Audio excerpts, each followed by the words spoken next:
You didn't just stumble into this message. You were led here by prayers you forgot you prayed, by whispers that wouldn't let you sleep, by a question you kept asking in silence. Why does breakthrough always feel just one step away? And if your hand carries the sacred M, or crescent moon, I want you to listen very carefully. Because what I'm about to say is not motivation, it's revelation. You've worked, you've believed, you've tithed, you've fasted, you've spoken every affirmation, quoted every scripture, and still the money doesn't stay.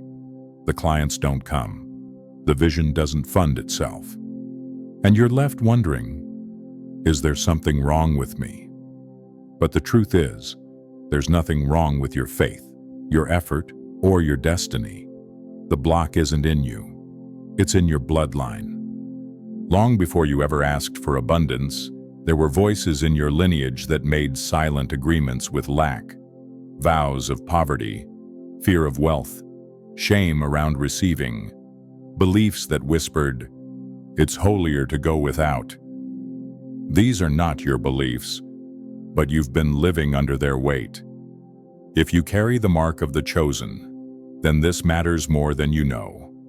Because what you're dealing with isn't just a delay. It's not just bad luck. It's a spiritual pattern, an inherited blockage passed through generations, designed to stop people like you from rising. But the fact that you're hearing this now means the cycle is already breaking. The silence has been pierced, and what was hidden is now being revealed, not to shame you, but to free you. Because you were never meant to carry this curse. You were born to end it. Stay with me until the end of this message, because I'm going to give you 3 prophetic keys that will help you break the curse for good, and finally, unlock the flow of wealth that was written into your destiny. If you feel this message speaking directly to your spirit, type in the comments, "I break the curse, I claim my abundance," right now. And don't forget to subscribe, because the next step of your financial awakening begins here. Let's get honest, because recognition is the first step toward deliverance.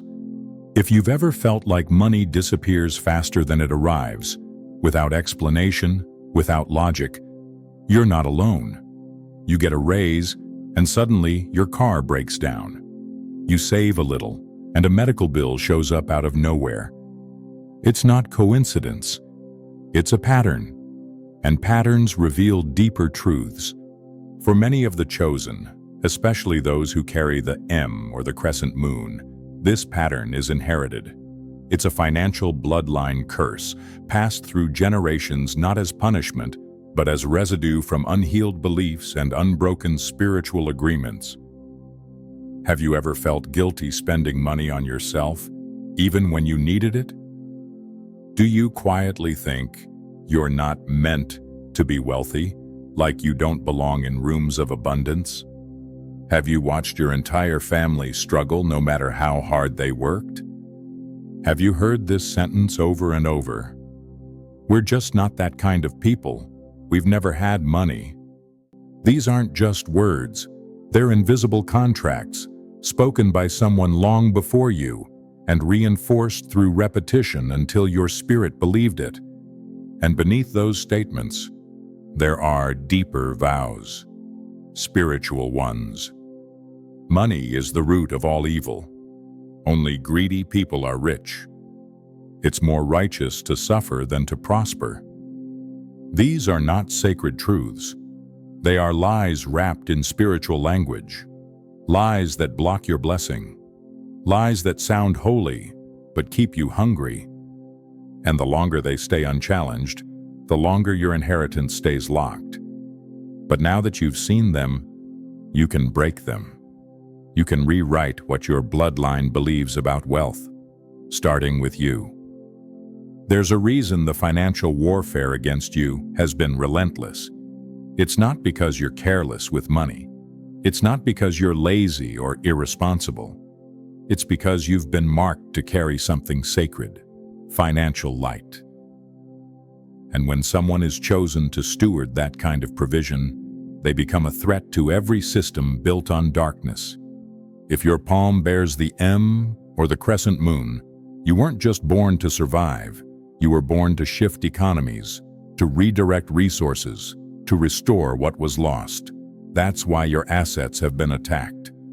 That's why your opportunities evaporate just as they appear. You are not just another person trying to get ahead. You are a vessel meant to carry weight, and that weight disrupts the order of lack. Finances, when held by someone aligned with divine purpose, become weapons of restoration. But when held by someone wounded or unhealed, they can also become points of collapse. That's why the resistance has been so strong. The enemy doesn't mind if you're spiritual. It doesn't mind if you're kind or devoted. What it fears is when someone like you becomes both spiritually awake and financially empowered. Because then, you don't just pray, you build. You don't just hope, you fund. You don't just survive, you liberate. And the first line of attack? It's not in your wallet, it's in your bloodline. That's where the old stories live, the inherited fears, the ancestral trauma, the deep-rooted beliefs that say, we don't have money, we're not meant to. That's the battlefield. That's where the healing must begin. Because once the soul is healed, the flow can begin. A curse does not shout. It hums, quietly, constantly, beneath your daily life. And most never hear it because they've grown used to its rhythm. But if you've noticed that what should be easy always turns hard, if what should flow always clogs, then you've already begun to hear it. And that means you're ready to understand. A financial curse is not a storm. It's a frequency, subtle, precise, invisible. It alters the direction of provision. It bends blessings away from you, not by blocking them outright, but by confusing their signal. You ask, but your field says no. You reach, but your energy retracts. Not because you lack faith, but because your system has been taught to reject what it desires. Many who carry the sacred marks, the M, the moon, don't realize they've inherited this dissonance. Their ancestors feared wealth, not out of humility, but out of pain. And that fear became instruction, passed not by word, but by vibration. You were told to be content with little, to distrust excess, to see wealth as dangerous. And so now, even when money comes near, your inner world whispers, I don't know what to do with this. I might lose it. I might become someone else. This is how the curse survives, not in your thoughts, but in your reaction. In the tightening of your chest when money is discussed, in the way you downplay your needs, in the small, invisible ways you sabotage your own permission to receive. The spirit world is not confused by language. It reads alignment. And if your energy is tuned to fear, then heaven's response will wait.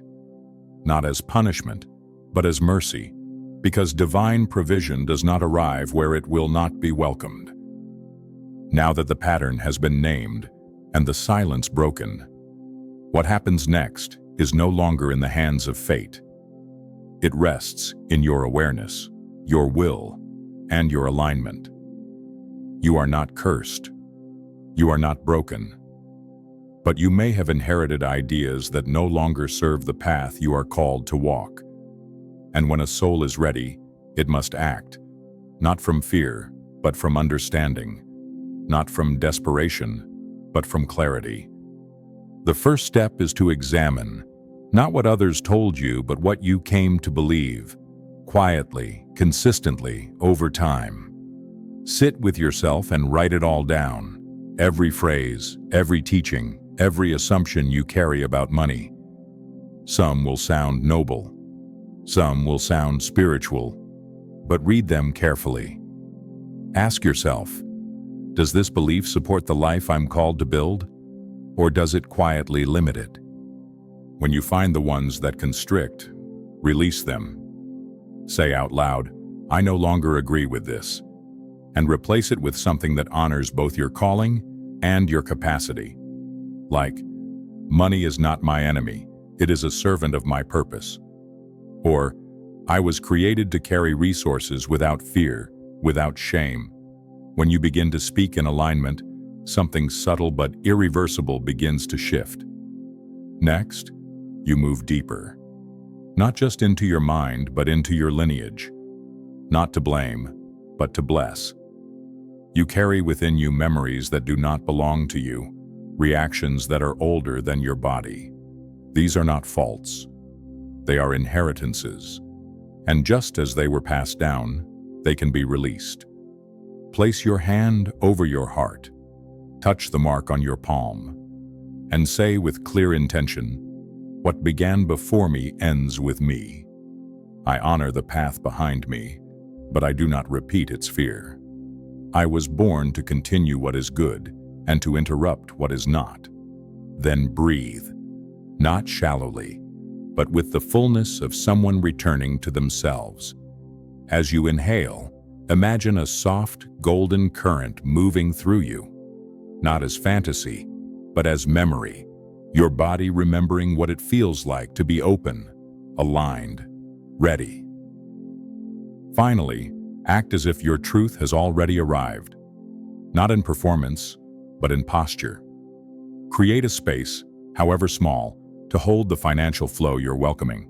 A jar, a digital note, a separate account. Call it what you will: your mission fund, your restoration stream, your divine provision seed. Every time money comes in, bless it. Speak gratitude, speak trust, not for show, but to retrain your system to see money as familiar, safe, cooperative.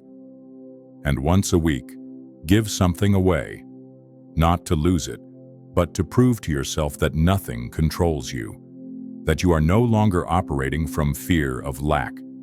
The act doesn't need to be grand: a meal, a kind gesture, a word of encouragement, a silent prayer. Give, and let it move. Because movement is how energy clears, how flow begins. You are not waiting to be free. You are remembering that you always were. And now, with each breath, each step, each quiet declaration, you are stepping into the inheritance that was always reaching for you. When the inner shift begins, the outer world cannot stay the same. That is the law. And for those who have broken free from inherited fear, the signs of financial restoration begin to arrive. Not as noise, but as confirmations. Not as luck, but as divine precision. You may notice it suddenly: an unexpected deposit, a canceled debt, a client returning after years of silence. A door opens without explanation. A message appears at just the right time. Perhaps someone who once doubted you now reaches out in apology. These are not random. They are indicators that the bloodline resistance has lifted, that the frequency of lack has been replaced with alignment. You are not imagining this shift. You are finally seeing what was always waiting for you on the other side of surrender. And as this flow begins, understand what it means. You are no longer just receiving for yourself. You are stepping into the role of a financial reformer, a repairer of breach, the one who ends the cycle, not with resentment, but with clarity and command. This isn't just your freedom. This is the unlocking of an entire generation through you. You are the one who ends the old agreements, the one who walks differently, spends differently, gives differently, the one your future family will thank, without even knowing what you had to break in order to bless them. So now, if this word has found its home in your spirit, declare it publicly. Write in the comments, "I break the curse. I claim my abundance. Let heaven hear it. Let your lineage witness it." And stay close. Because what comes next is not random inspiration. It is sacred instruction. subscribe, listen, walk with intention. Because God's plan for you isn't just provision, it's leadership, it's light, it's legacy. And now, it begins.